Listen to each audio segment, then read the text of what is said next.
Assalamualaikum warahmatullahi wabarakatuh. Kami dari kelompok 5 yang beranggotakan Rizik Fajar Ramadan, Wafik Ainur Rahmah, dan Atika Della Damayanti. Pada kesempatan hari ini kami akan mempresentasikan hasil diskusi kami yang berjudul Keseimbangan Ekonomi Tiga Sektor. Perekonomian tiga sektor. Pada perekonomian tiga sektor dimasukkan sektor pemerintah dalam analisis keseimbangan pendapatan nasional. Maka dalam perekonomian tiga sektor terdiri dari sektor rumah tangga, sektor bisnis atau swasta, dan sektor pemerintah. Sektor pemerintah akan muncul pengeluaran pemerintah pada sisi pengeluaran dan pajak pada sisi pendapatan yang dikenakan oleh pemerintah akan mengurangi tingkat pendapatan yang siap dikonsumsi. Pendapatan yang siap dikonsumsi dikurangi dengan pajak disebut dengan pendapatan Peran pemerintah sebagai pengatur kegiatan ekonomi. Pemerintah memegang peranan penting sebagai pusat atau pengatur perekonomian. Dengan akan ada perubahan dalam proses penentuan keseimbangan pendapatan nasional, seperti pungutan pajak yang berfungsi untuk mengurangi pengeluaran agregat dengan mengurangi pengeluaran rumah tangga. Selain itu, pajak dapat membuat pemerintah menaikkan pembelanjaan yang bersifat agregat. Perekonomian tiga sektor tidak melibatkan proses ekspor dan impor, sehingga perekonomian tiga sektor dinamakan sebagai kegiatan ekonomi. Jenis pajak yang dikenakan oleh pemerintah dapat diklasifikasikan menjadi 4, yaitu pajak regresif, pajak progresif, pajak proporsional, dan pajak tetap atau lump sum tax. Pengertian uang. Uang merupakan alat pertukaran dalam sistem perekonomian. Tanpa uang, perekonomian akan sulit berkembang dan dibutuhkan berbagai kebetulan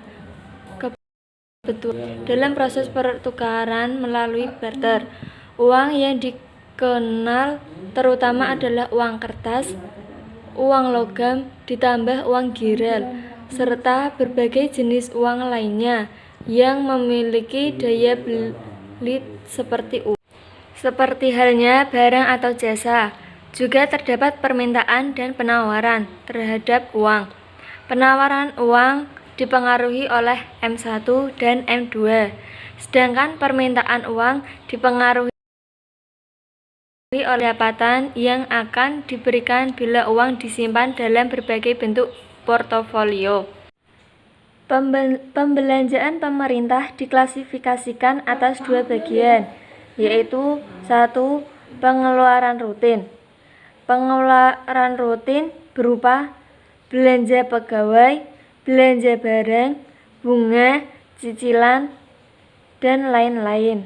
Yang kedua, pengeluaran pembangunan, yaitu belanja pembangunan. Pembelanjaan untuk pembangunan dibagi menjadi 2, yaitu pembangunan fisik dan non-fisik. Contoh dari pembangunan fisik yaitu jalan, jembatan, gedung-gedung, dan lain-lain. Sedangkan contoh pembangunan non-fisik adalah pelatihan dan pembangunan spiritual lainnya. Materi selanjutnya adalah aliran baru dalam sirkulasi aliran pendapatan akibat campur tangan pemerintah. Aliran pendapatan dan syarat keseimbangan aliran pendapatan dan pengeluaran campur tangan pemerintah dalam perekonomian akan menimbulkan 3 jenis aliran. Yang pertama yaitu pembayaran pajak oleh rumah tangga dan perusahaan kepada pemerintah. Pembayaran pajak tersebut menimbulkan pendapatan kepada pihak pemerintah. Ia merupakan sumber pendapatan pemerintah yang terutama. Yang kedua adalah pengeluaran dari sektor pemerintah ke sektor perusahaan. Aliran ini menggambarkan nilai pengeluaran pemerintah ke atas barang-barang dan jasa yang diproduksi oleh sektor perusahaan. Yang ketiga adalah aliran pendapatan dari sektor pemerintah, sektor rumah tangga. Aliran itu timbul sebagai akibat dari pembayaran ke atas konsumsi faktor-faktor produksi yang dimiliki sektor rumah tangga oleh pemerintah. Pembayaran oleh sektor perusahaan sekarang dapat dibedakan menjadi dua jenis, yaitu yang pertama adalah pembayaran kepada sektor rumah tangga sebagai pendapatan kepada faktor-faktor produksi.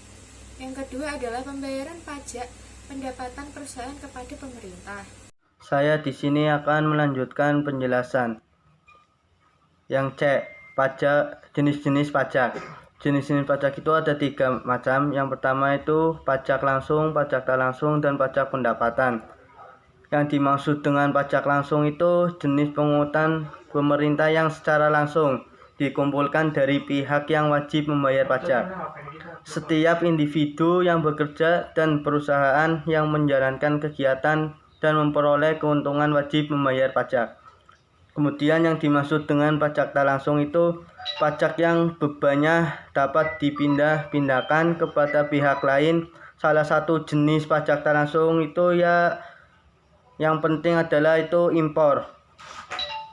Kemudian jenis-jenis pajak yang kedua itu pajak regresif system. Yang dimaksud dengan pajak regresif system itu adalah pajak yang persentase pungutan pajaknya itu menurun apabila pendapatan yang dikenakan pajak menjadi bertambah tinggi, dinamakan pajak regresif. Dalam sistem ini, pada pendapatan rendah pajak yang dipungut meliputi bagian yang tinggi dari pendapatan tersebut. Jenis pajak yang ketiga adalah pajak proporsional. Yang dimaksud dengan pajak proporsional itu persentase pungutan pajak yang tetap besarnya pada berbagai tingkat pendapatan, yaitu dari pendapatan yang sangat rendah kepada yang sangat tinggi, dinamakan dengan pajak proporsional. Dan selanjutnya itu kesimpulan. Jadi ekonomi 3 sektor itu perekonomian yang meliputi kegiatan dalam sektor perusahaan, ya seperti rumah tangga dan pemerintah.